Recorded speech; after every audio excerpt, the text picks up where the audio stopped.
Hey everybody, Tim Harrison, Straight Up Mortgage Talk, and today we're going to talk about what the heck is escrow. We are super excited to have Nancy from Atlus Escrow on. She is an expert. She is the absolute perfect person to explain what escrow is, how it works, and I don't know any of this stuff, so let's get started. Hey Nancy, thanks for being on. I wanted to let people know what escrow was and all that good stuff. And when I thought about like the expert to explain this, I thought Nancy's the one that trains escrows throughout the country. She's kind of the best expert I know in the business. And so I said, I'm going to call Nancy to see if she'd do it. So thank you very much for being on. I really appreciate it. Thank you, Tim, for the opportunity, and I really appreciate that. So you bet. So I want to first question I have is just, can you kind of in a nutshell, tell people that maybe don't understand what escrow is? What is it in a nutshell? Like definition, sort of, I don't know what the heck it is. What is it? Okay, great. First, I'm going to start with a little history, and I think this is really going to help. Yeah. So do you know what year the first escrow was actually consummated? Do you have any idea? Oh my God. I'm going to go like 1721. Well, you're a little off. It was 1895. And this is how it happened. And this is how it all began, which I think is really interesting. Kind of a nut for history. So basically, this guy walks into a company called Title Insurance and Trust Company, which ultimately evolved into a company that we know today. And he left with the clerk, says, hey, here's my certificate of title. Here's a grant deed. And John Doe is going to buy my property, but I got to go out of town and I don't know what to do. So the clerk goes, okay, well, just give me your deed and give me your tax certificate. And how much is the buyer supposed to pay for it? He's like, $1,000. He goes, great. When the buyer gives me the $1,000, I will give him the certificate of title and the deed. So therefore, that is the first escrow that was consummated and stuff. So basically, awesome. Yeah, escrow, we're a holding person. We're a neutral third party.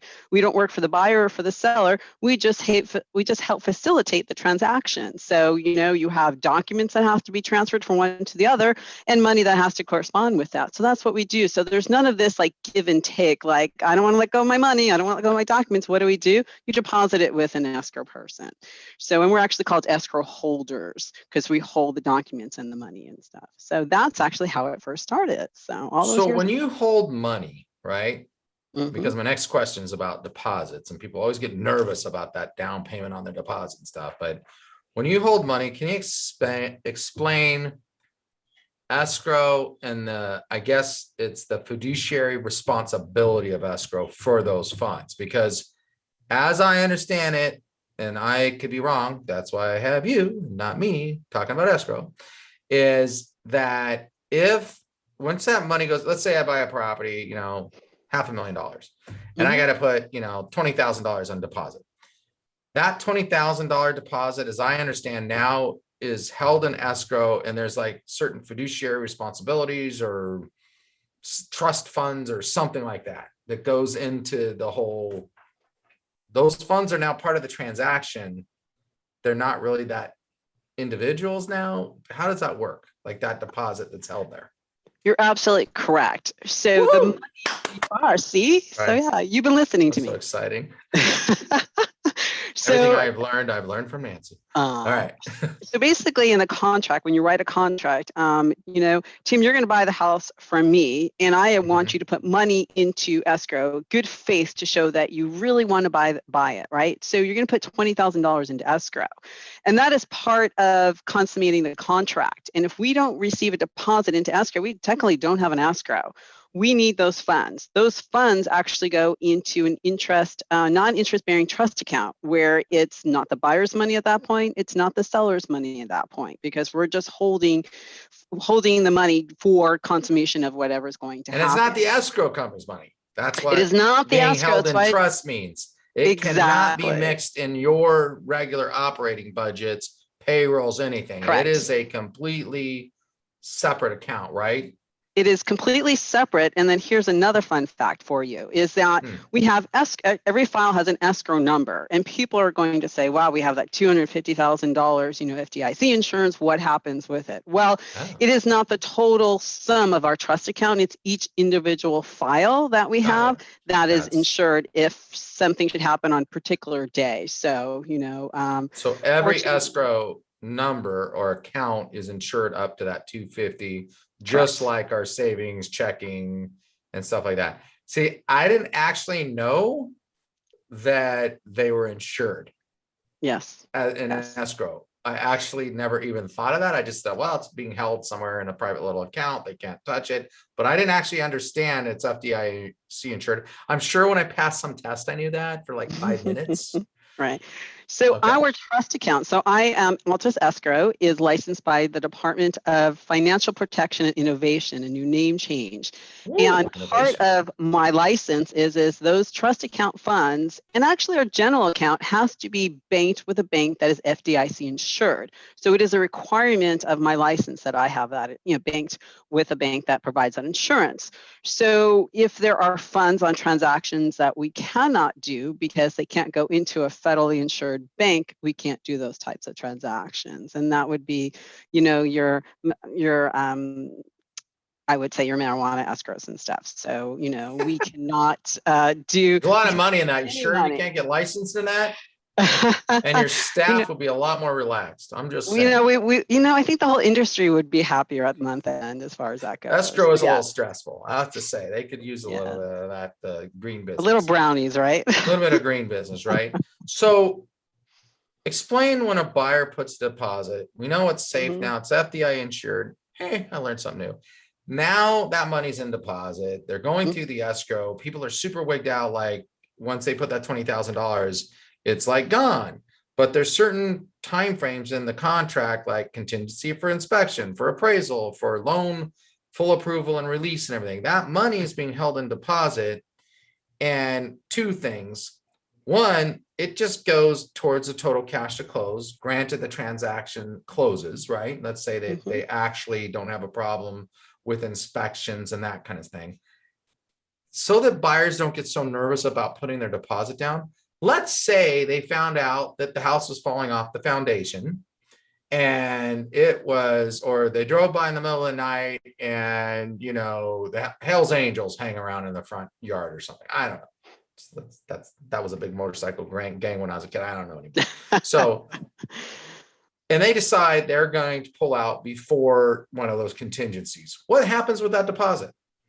Well, that kind of leads to another question you'd ask me is it sits in there until we have mutual signed cancellation instructions for the disbursement of those funds. So the seller can't say, hey, I want it, and the buyer says, I want it.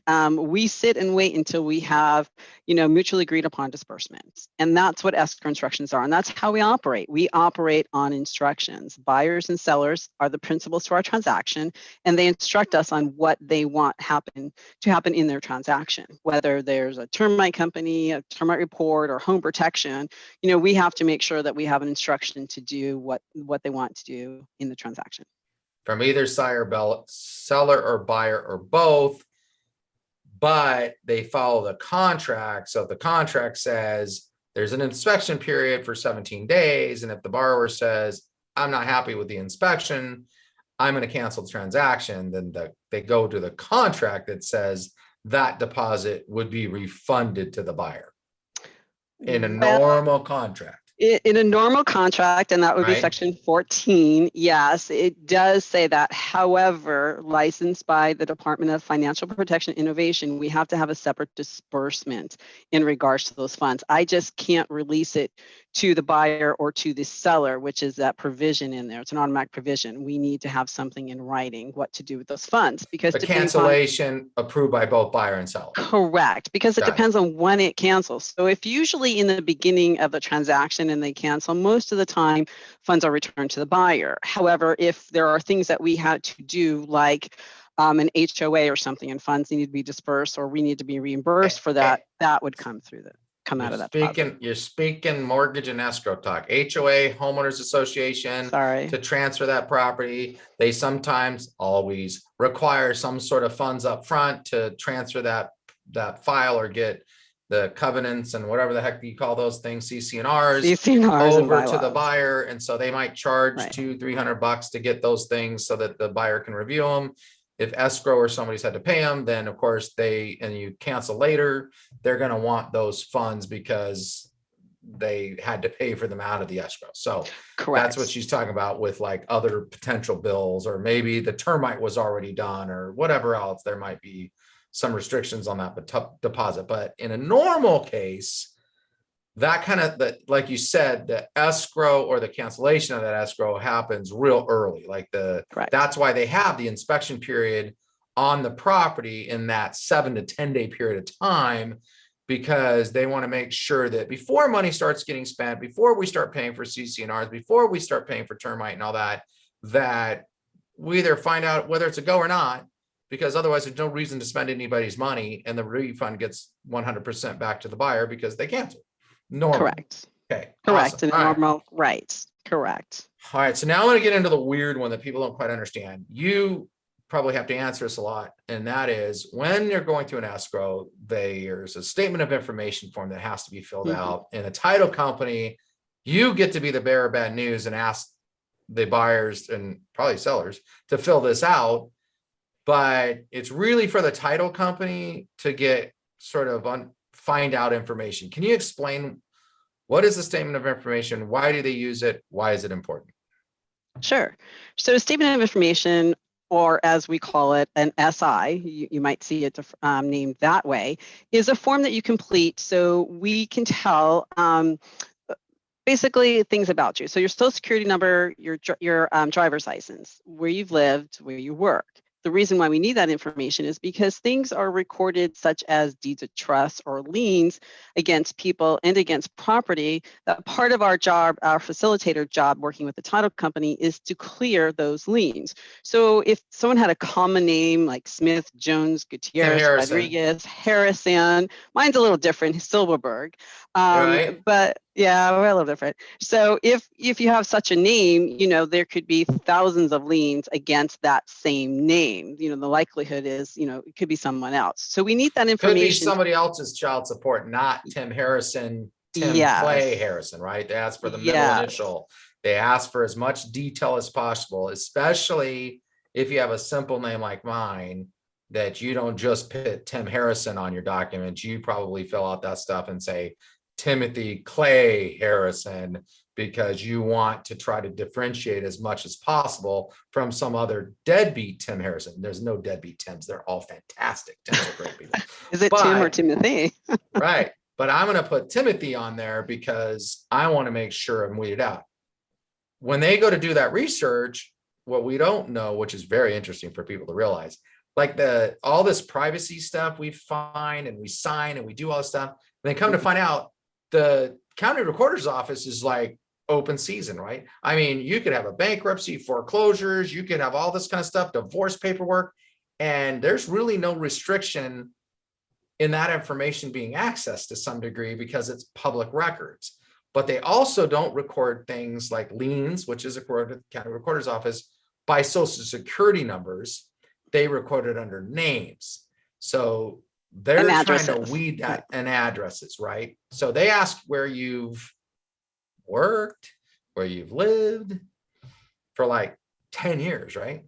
Yeah, for 10 years, because typically if there's a lien out there, a judgment out there, it's only good for 10 years, unless they refile it or it's an IRS lien. The title companies will look at it. So it's really important that we have that information. And yeah, it's kind of invasive, but in order to obtain whether or not it's Timothy Harrison, the deadbeat person that hasn't paid his bills and has abstract liens against him or not, we need that information. And sometimes, like you said, the county at one point, your full social security numbers were on these liens, but that information is redacted. It's only the last four, and part of your address sometimes is redacted. So the more information we can get to determine that you're not the deadbeat Harrison that the DA's office is looking for, it aids in us in order to close a transaction. The title company is ensuring a lender to be in a specific position, first position, and also ensuring a buyer that they're getting clear title. So this is why we need to have buyers and sellers or borrowers in a refinance transaction. We need to make sure that we're going through the public record to make sure that there's nothing that could attach to cause a priority issue with a lender or a borrower thinking they have clear title and there's liens on it. So that's part of what we do to help facilitate a transaction. This kind of, I'm going to do a title insurance deal with my title team, but it's so closely tied. I kind of have to explain that a little bit right now. So they got to get clear title. I go out there and buy this $500,000 house. My mortgage company is going to have the lien. Granted, I don't pay cash. Even if I pay cash, I'm going to have some ownership of this property, whatever is not owed to the bank. And I want to make sure that, like, in the future, somebody doesn't come back and say, well, you're not in first position. There's a mechanics lien. Somebody did work and wasn't paid for that property. There was some suit or whatever and a judgment against that property. And all of a sudden I thought, and the bank thought they had clear title, which means that we really do own what we think we own. And we have a loan on what we think we have a loan against. The title company is the one that has to do these SIs or statement of information, because they're the ones that come back and guarantee us lenders and you as buyers that we do have clear title, even if it's via insurance. So what their job is to actually, they're really just big research firms to make sure that there's no surprises for the lender or for the buyer. And what they do, and you pay title insurance, which we'll get into in another time, to guarantee that free and clearness, right? So that's why escrow has to be the middle people working with title, because look, this is big money involved in this, and making sure that you don't have a surprise on something you thought was yours is kind of important. So I always want to go over that statement of information, because people feel uncomfortable about it. Like, why are they asking me all these questions? You already got my credit report. You already got this. But a lot of that stuff may or may not show up. It may show up under a name or a property, not actually on a credit report. So that's the biggest one, is like when the IRS lien shows up, right? That's the and as escrow, we rest assured we don't see your credit package. We don't see anything in regards to the lender. So sometimes we'll ask for things that you've provided probably to your loan officer, but some of the forms we have to be, that goes back to that instruction, we have to be authorized in instruction. So unfortunately, sometimes we have to have you fill out another form for us just to make sure. And just because we're working together on an escrow and lender and title doesn't mean I'm allowed to just pass that information over to Nancy, because it's private information. So sometimes when you're getting asked for questions again, it's because we're not allowed to just share that data. It's your personal information, especially social security numbers, things that are considered red flags or easy to be used to steal identities. So when different entities are asking you for that stuff, a lot of the times it's because we can't just share that without approval.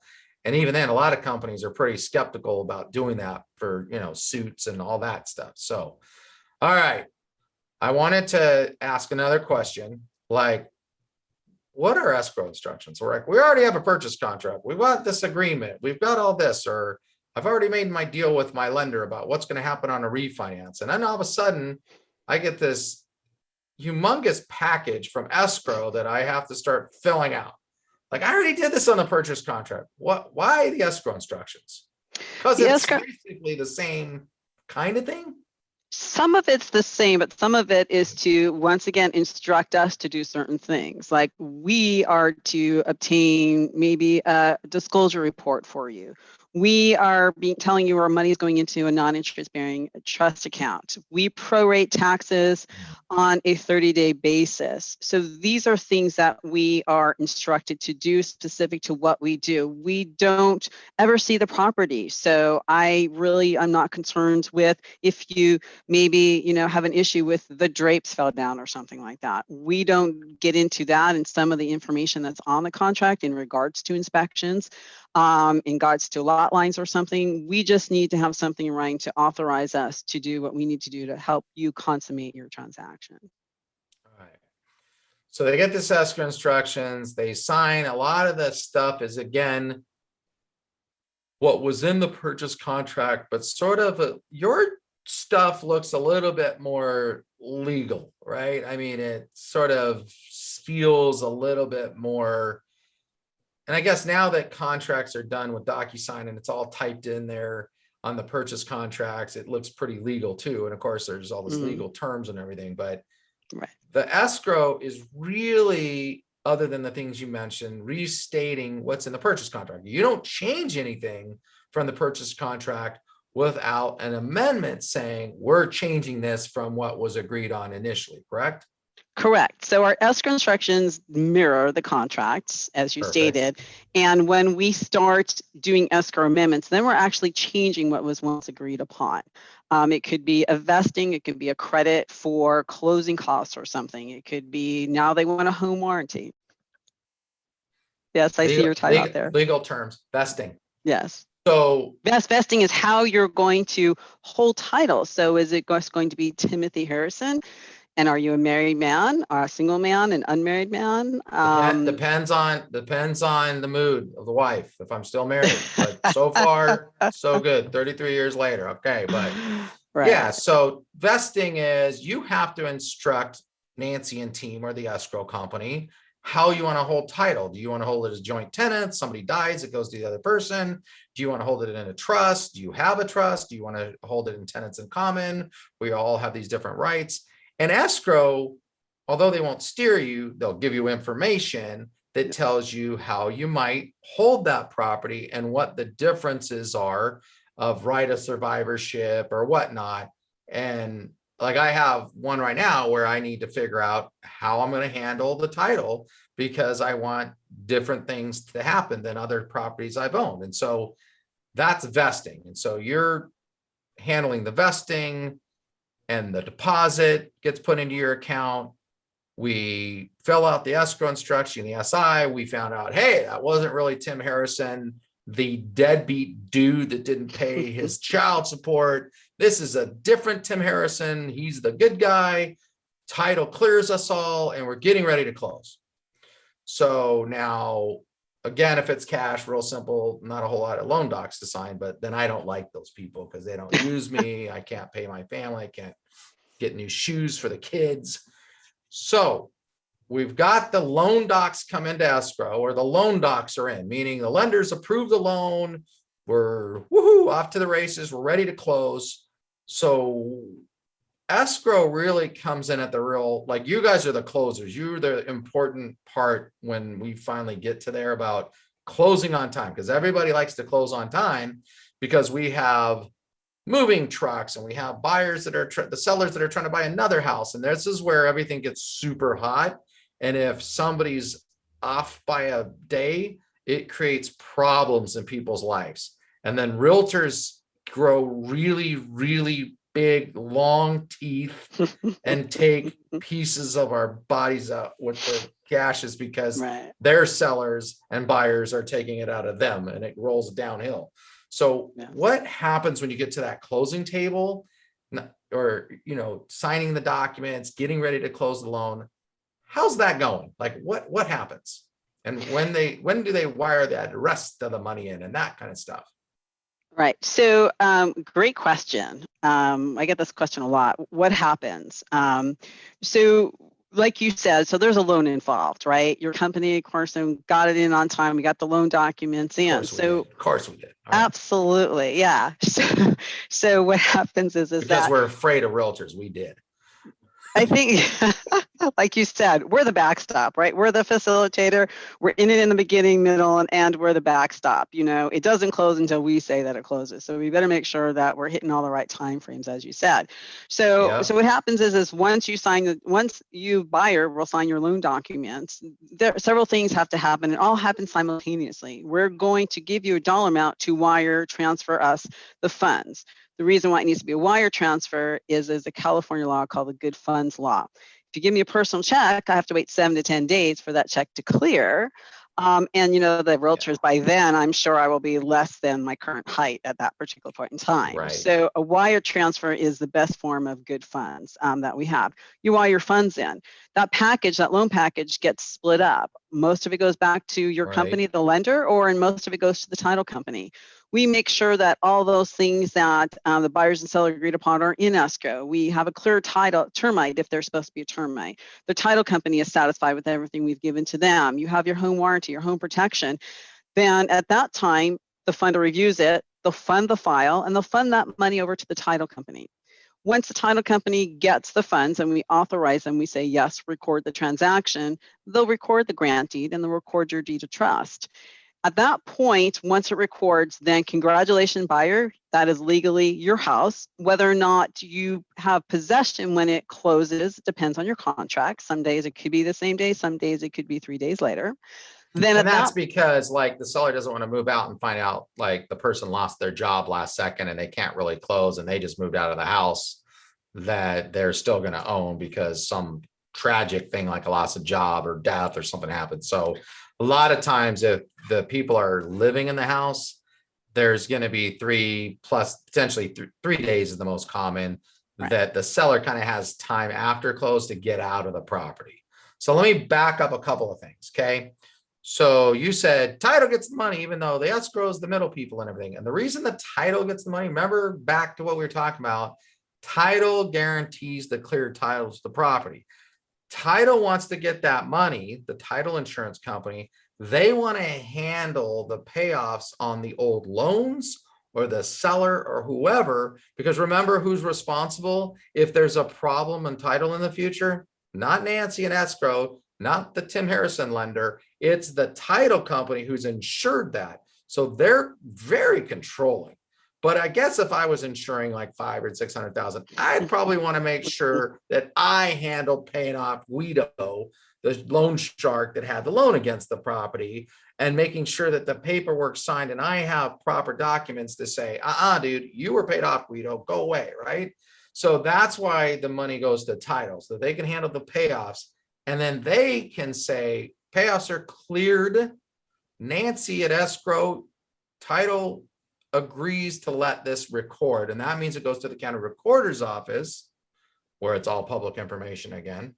And that deed, the thing that says that's an ownership of yours, with the exception of the fact that you owe a note to the mortgage company, is on record. So if I lose that information because I'm forgetful like that, I know somewhere in the county recorder's office, there's a document that says I own that property as long as I pay the bank what I owe them, right?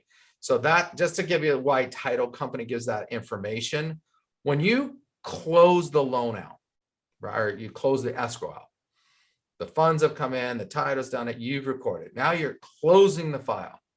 And there's usually a few $100 that get sent back to the buyer. And why don't we balance right to the penny? Why do we always have a little bit of extra money that has to end up going back to the buyer anyway, within how many days? Well, of course, we'll talk about the per diem law of California. So we bounce out between 24 to 48 hours once it closes, because that process that you just described has to happen. The title company records, and then they're going to send that payoff out. Then I have to wait for them to give me their figures, their payoff figures, and the rest of the money comes to me. So it just depends on when it closes and that wire transfer happens. It could take an extra day to happen at that particular time. So in California, we have what is called a law that says I can't close a file short. So it's hard for me to know exactly how much. Meaning you can't close it if you're a penny short. A penny short, yeah. So if I figure the file where I need more money from a buyer, then actually can have my license revoked. So we always have, because therefore my trust account could be short. So we always need to, and we ask the consumer to bring us a little extra money just in case the title fees, the recording fees are higher than what we've actually estimated. And in California, we don't have what's called average recording fees. The recorder records based on how many pages a document is, and then they also do it based on how legible that document is. And there's other things that they can hit the cost of that recording for, which in 52 counties in California, they're all a little different. So that's why we need to ask for a little bit extra money up front, so that way I'm not calling the buyer. I just found out this recorded for more money. I'm holding this up. I need you to quick give me $10 or something. So it's Yeah, easier. so sorry. So less than experienced escrow companies, we get those calls sometimes and they miscalculated proration on taxes, or they miscalculated the interest. And all of a sudden they're trying to record and they're scrambling because somebody made a calculation and now they're short and they can't close. And they're trying to get the buyer, after telling them that they only needed $26,515.36. Now they find out, oh, we're $300 short. And they're scrambling around trying to get the buyer to run over there and get a wire for another $300. This is why I like Nancy, because that doesn't happen, because she knows what she's doing, and knows how to balance a file. So we'll call out to escrows that know what they're doing. So that's why you've had the file, because you can't close it if it's $1 short. Granted, you did everything right, you could still have underestimated that there was an extra page and that the county's going to record or charge an extra $20 for that to be recorded. And so usually what happens, that's why people always wonder why we can't like give them the exact dollar amount and hold steady to that and know exactly what it is. Like they want that in the very beginning of the file. We're like, look, title charges can change, their title, charges can change a little bit, recording charges can change, the interest per day can change, the pro-racs, and there's a lot of moving numbers that happen during an escrow company. And that's why you always see, until after the transaction's closed, estimated closing statement. When it's final, and we got the final fees from the county, from the title, from the payoffs and everything, that's when you get the final closing statement, and it says final closing statement. And that's the one you want to keep, because that's the one your accountant's going to want for any potential tax write-offs. So in the final escrow paperwork that comes out, Nancy's going to send you, or some other escrow company. We don't like them today. We love them all. That final closing statement usually comes with a small refund. So clue in to the buyers, when you get the little check and the other statement with it that says final, that's the one you want to keep. Of course, you're going to keep the check, but keep your hands on that final closing statement. Keep the check, cash it. Yeah, because otherwise Nancy can't close her dang trust fund account out, and it drives her nuts, right? That's because if you don't cash the check, and sometimes it's stapled in that paperwork that gets mailed out to you. And so a lot of times, they're trying to hide it from somebody who might steal it from your mail. And then people don't even know there's a check in the middle. So look for the check. Might be a little bit of money in there. You can go to dinner or something. Hey, Nancy, thanks for being on the show. Super appreciate it. I think it was an awesome job of covering what escrow is. When people get the purchase contract accepted and they go into escrow and they go, what is that? Now they know. They can listen to this and they can know what's going to happen and know what the next steps are. So I really appreciate it. So let's say somebody needs an awesome escrow person for a transaction, selling a house, doing whatever. How do they get hold of you? What are some of the stuff you specialize in? And when would they need you, other than, of course, purchase transactions and stuff like that? What other kind of stuff would they need to get a hold of you for?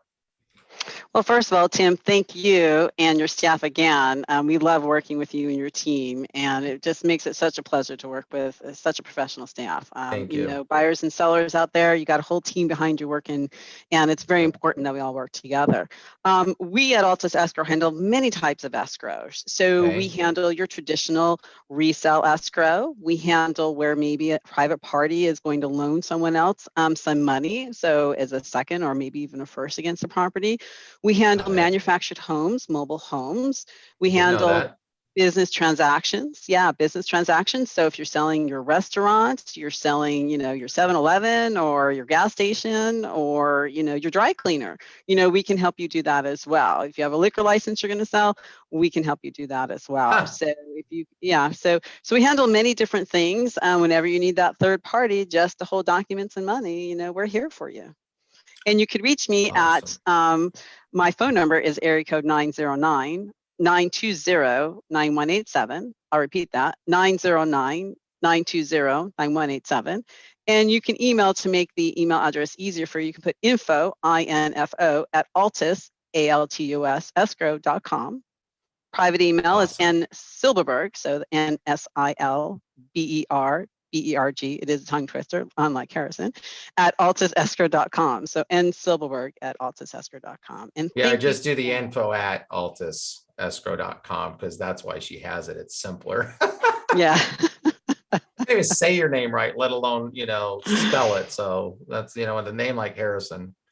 All right, Nancy, thanks again for coming on here. Super appreciate this. It will really help, especially first-time homebuyers. And honestly, people who've been through the process a couple of times, kind of not really knowing kind of what escrow was in a sense. Even when you've gone through it, it helps to just hear this stuff. So, and they don't know all this stuff that's going on behind the scenes for them with the title clearing and all that. So thank you so much. Appreciate you being on. You're welcome. Look forward to the next one. Awesome.